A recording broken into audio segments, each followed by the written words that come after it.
There you go. Say the salam again. Assalamu alaikum wa rahmatullahi wa barakatuh.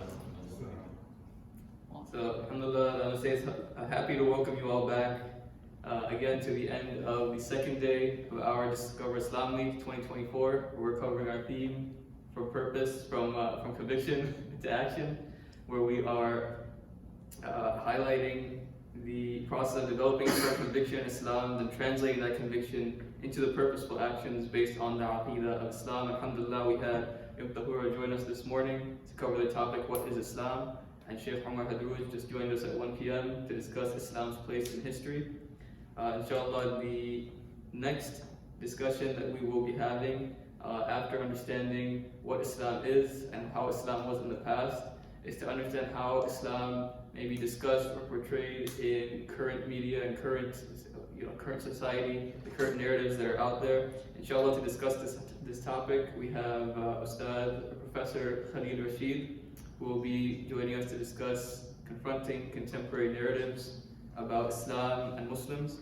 A little bit about our speaker. After converting to Islam at the age of 13, Ustadh Khalil Rasheed has spent years speaking to audiences from diverse backgrounds on topics of religion, race, and ethnic studies. He's currently an adjunct professor of political science with research areas in international relations and security. After completing a double bachelor's degree in political science and sociology from Northeastern Illinois University, he worked in social services, advocating for foster youth and wards of the state in the Department of Children and Family Services. He has been a consultant of several nonprofit initiatives and has assisted several mosques and Islamic institutions throughout the U.S. and overseas on da'wah programs and youth-based initiatives. In addition to speaking engagements, he writes for several local publications on various social and religious topics and focuses a lot of time on convert support and retention with new Muslims. He sits on the Young Professionals Committee at the Chicago Council of Global Affairs, along with participating in various Islamic events throughout the United States. Ustadh Khalil Rasheed enjoys traveling the world, researching and engaging societies, particularly those of Asia, Africa, and the Middle East. Without any further delay, we'd like to welcome our speaker to discuss the topic, confronting contemporary narratives. Jazakallah.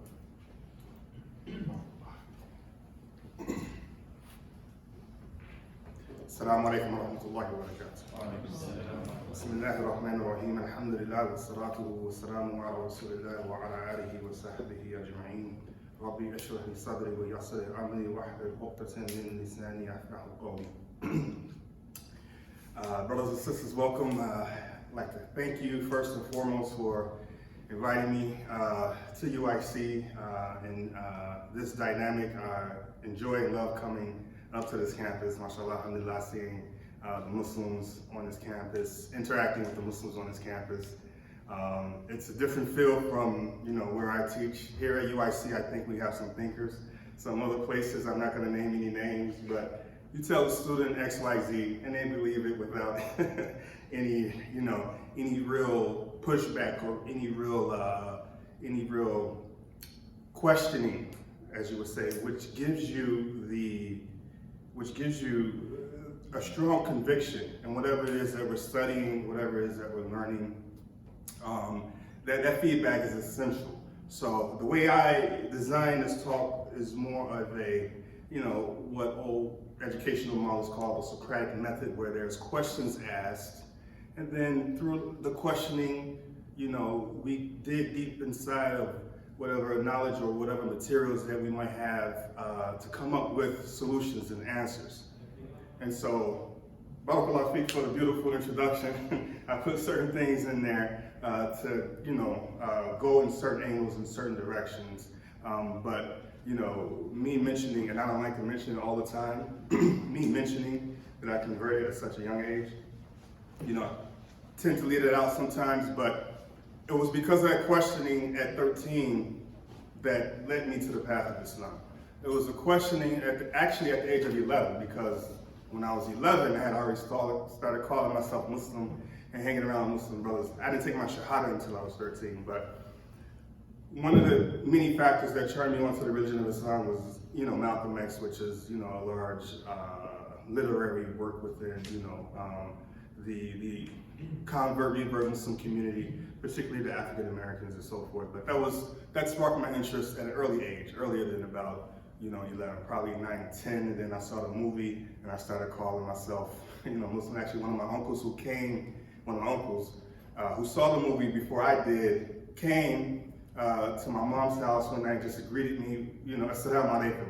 I didn't know what and he just said, say wa alaikum salam, and I said it, and then, he started talking to me about the movie and so forth, but that was, my initial introduction to Islam. But then I started to formulate questions, and, I went, to different resources, different outlets, the massages, but mainly the community I was around, and started interacting with those questions, getting answers, feedback, and so forth. So, inshallah, this will be a short discussion on confronting contemporary narratives, which I thought was a unique title and description to work from. And it brings me to the ayah of the Holy Quran in Surah Al Imran, verse 110, where Allah subhanahu wa ta'ala, He declares the Muslims the best of humanity, right? كنتم خير أمة أخرجت للناس تأمرون بالمعروف وتنهون عن المنكر. He says, you are the best nation ever raised for mankind. You're enjoying what is good and you forbid what is evil. Or in tu'minu billah, and you believe in Allah. Okay? Then he says, وَلَوْ آمَنَ أَهْلُ الْكِتَابِ لَكَانَ خَيْرًا لَهُم مِّنْهُمُ الْمُؤْمِنُونَ وَالْأَكْثَرُهُمْ فَاسِقُونَ. That among the Christians or the Jews, the people of the book, are some who believe, but most do not believe. There are some, and I mentioned this particular part of the ayat for a discussion we'll get into, inshallah, in a few minutes. But there are people of the book who believe, some don't. But the belief is essential, right? And the ayat or the concept of ta'muruna bil ma'ruf, enjoying what is good and forbidding what is evil, it's been volumes and volumes by ulama and scholars about this issue, which I'm not going to delve into that direction deeply. That's a long discussion for another time, but it's important. A lot of these scholars declare this as like the sixth pillar of Islam, the importance of it. And so it is important for Muslims, especially living in this society, the way I perceive it and the way I've adopted it. And I should say that, for the past few months or so, been giving lectures to Muslims and mixed audience and so forth. What I try to do is I try to develop what we call an Islamic worldview. So this is, in this sense, an ideological change that happens, I know, with converts to Islam, or sincere converts. Now we're seeing a lot of converts who are doing it for various reasons. It may look cool on TV and Instagram, and they look good in this music video, but if a sincere person, the people of the book would believe, if they have any element of this conviction where they can adapt an Islamic worldview, then you view the problems, or you view the haram, halal, you view the problems, and you view life in general from an Islamic perspective, the Islamic worldview. So I wanted to come from this angle and mention this ayah because it deals with three very distinct elements, well, many elements, but I want to focus on what constitutes a community. We have our personal, we have our community, our interactions with each other, and we have the leadership. These are the areas of exploration that I really wanted to get into in regards to this ayah. And very quickly, it's not going to be a long, drawn-out thing, but first and foremost, with the personal, when Allah subhanahu wa ta'ala declares us the best community, out of all the communities and out of all the nations that I came before, this one specifically, under the leadership of the Prophet sallallahu alaihi wasallam, was probably one of the worst and lowest communities in terms of the ideological mindset and the behavior, and they received this honor, right? They still receive this honor. So the evolution of Islam is in stride, in a sense, with the evolution of humanity. Not in the sense that we look at, the ideas of social Darwinism or the ideas of evolution, but a natural progression of the qadr of Allah. What Allah wills, what Allah wants, He will do. So Islam, in a sense, we say, is a universal religion, right? It is for everybody. in our Fatiha, we say Alhamdulillahi Rabbil Alameen, not Alhamdulillahi Rabbil Muslimin. Okay? Islam essentially is the universal and ideological way of life that Allah subhanahu wa ta'ala has declared for us, not just as the Ummah of Muhammad sallallahu alaihi wasallam, but the whole world. So, in reality, when we're trying to understand and when we're trying to view, various world affairs and various world events on a community level, or back to the personal level, our own problems, our own trials, our own tribulations, okay? We have to understand it from an Islamic worldview, and we have to turn back to the book of Allah subhanahu wa ta'ala and the Sunnah of Muhammad sallallahu alaihi wasallam in order to extract the answers to those questions. Sometimes we might not extract them all the time, but the attempt to even approach Allah subhanahu wa ta'ala in a sincere manner is often left out by the Muslim community. And Allah subhanahu wa ta'ala knows us, He knows us best because He's our creator. That's one simple and fundamental aspect of the Aqidah of Muslims that we all understand and that we all realize.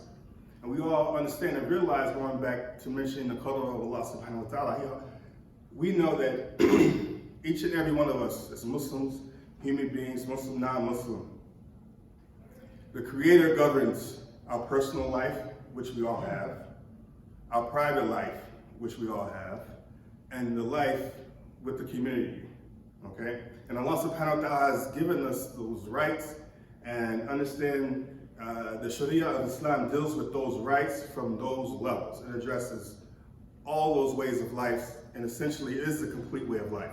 So when we understand that on a personal level, then we can dig into the community, which, this is, one thing I used to, be very active in MSAs, and I understand sometimes it can be difficult and it can be, a challenge, especially during times of, exams and things of that nature.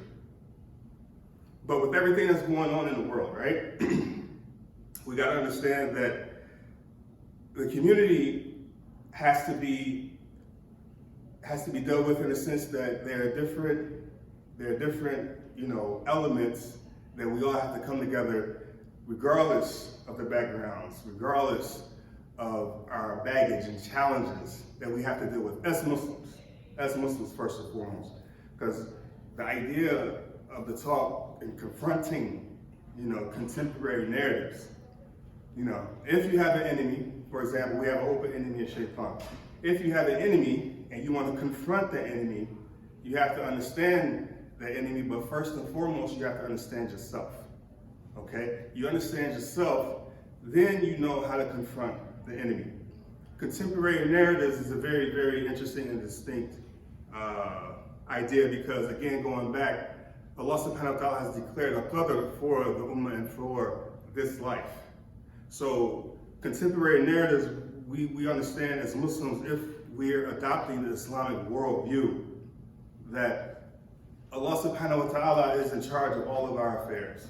So if we have a problem, for example, I own a house and have a problem with the plumbing, I'm not going to call an electrician to come fix my plumbing, right? I'm going to call the plumber, somebody who's a specialist in water damage and so forth. So when we as Muslims view and look at the problems of the world and we want to call on, I'm going to be critical as a political scientist, the United Nations, if we call upon the World Bank, if we call upon all these outside entities, outside of the Ummah, where, excuse my language, but certain Muslim countries rather put on a dog and pet show, instead of giving assistance to what's going on around the Ummah, then there's a disconnect with the understanding of what a community is about. And this is the problem with leadership. This is the problem with leadership. So, going back to the ayah, understanding the leadership of the Prophet ﷺ, it's very intricate in the sense that being declared the best ummah wasn't necessarily about how much wealth or how much material wealth a nation possessed, or the nuclear arsenal, or the gold, or any of these things. Being the best wealth was the idea of a community of people adopting and understanding sincere leadership. Sincere leadership in the sense that the Prophet Muhammad was infallible. The Prophet was infallible. And what he came with was a revelation from Allah subhanahu wa ta'ala. And understanding that, this leads us to a stronger conviction in Iman, which is, one of the reasons why the ulama call this, the sixth pillar of Islam. Because it is the obligation of the Muslims, in order to enjoin what is good and forbid what is evil, you have to have faith first and foremost. You have to have three things. You have to have faith, you have to understand that doing right and the examples of propagating what is right is an obligation for us as Muslims, and avoiding the haram or doing what's wrong and trying to stop the spread of what's wrong is an obligation upon Muslims. And this is why volumes and volumes and volumes have been written about this issue. So, just a couple of key points I wanted to point out, and then we can open up the floor for discussions, questions and answers. A lot of us, I like to have dialogue. A lot of us like to talk, but no, a lot of us like to listen. I like to listen also. So understanding it in this context with the respect to, general affairs. Me as a political scientist, as a Muslim, I'm a Muslim first and foremost, but this is how I adopt Islamic worldview and understanding a lot of the issues that's being portrayed about Muslims and Islam in society. Me growing up, and then converting to Islam at an early age, but really not essentially getting into the deen of Islam, not until I was about 17 or 18. Funny story where I took Shahada was, I grew up, born and raised here in Chicago, where I took Shahada. It was a small masjid on the north side. And the day I went to go take Shahada, it was in a rival gang area. I wasn't in a gang, but I lived around gangs. So essentially, if you lived in an area, you was in a gang. And the day I went to go take Shahada, big fight with, some rival gang members. But soon after, I was a little bit hesitant, to come back and forth to that masjid for, some of those reasons. And soon after, this is around 9/11, the masjid and the imam, was shut down for, some bogus stuff. And, there was a little bit of a disconnect, but really adopting the religion of Islam didn't happen until I was in you guys' seats as an undergrad at Northeastern Illinois University. And with all of the political affairs, and this is why I decided to declare my major in political science, was because of the portrayal of Muslims in the media. Because of the portrayal of the Muslims in the media. And again, going back to understanding, when I read Malcolm X, this is like 7th grade, that's coming from first and foremost an African American, but still marginalized group of people.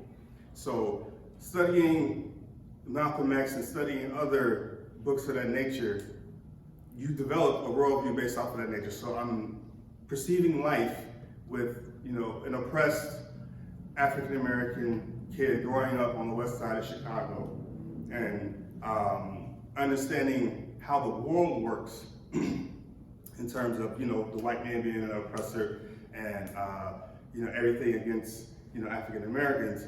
After adopting Islam, I no longer thought like that, okay? However, understanding that, the Muslims are in fact the most oppressed group throughout the world. And I don't want to make it about African American and Muslimness or, race, religion, or creed, but understanding it as a marginalized person, as we say in, social sciences, understanding that as a marginalized person, you develop a worldview. And so, this talk and this lecture about confronting contemporary narratives, looking at it from the lens of why, first and foremost, was the media created? And understanding that here in the US, the media was created for reasons of material gain and materialism, to basically support and promote corporate agendas. I'll leave it at that. So one of the elements of a democracy is a free and independent press. However, this has always been a fallacy because they have never had the agenda of promoting the truth, as we see the media going through so much trouble today.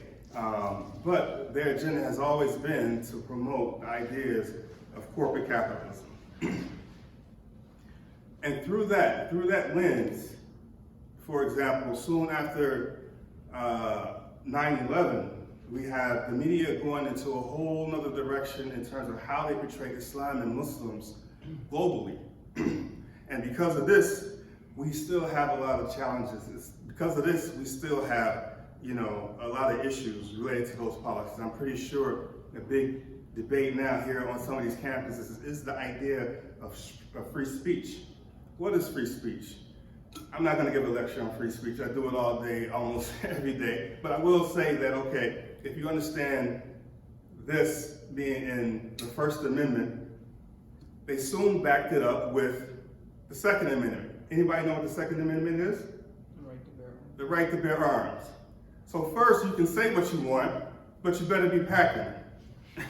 That's essentially what it's about, right? The right to bear arms is the Second Amendment. Because they knew and they understood that, our speech has consequences. Things that we say, even the media, things that they say, even our leadership, have consequences, always. They always have consequences. And through these different elements, we have, false information being propagated. We see every day with the genocide in Gaza, what's going on, even understanding the numbers. Well over 30,000 Palestinians have been killed. Well over 30,000, another 7,000 to 10,000 displaced or are pretty much declared dead, and over 58,000 missing. These are the numbers, but the media a lot of times don't use these numbers because, again, they're backed by corporate capitalism and not telling the truth. So I didn't want to leave the talk without at least mentioning some strategies to defend, some of the narratives about, our community. And first and foremost, I want to say, going back to understanding ourselves on an individual level.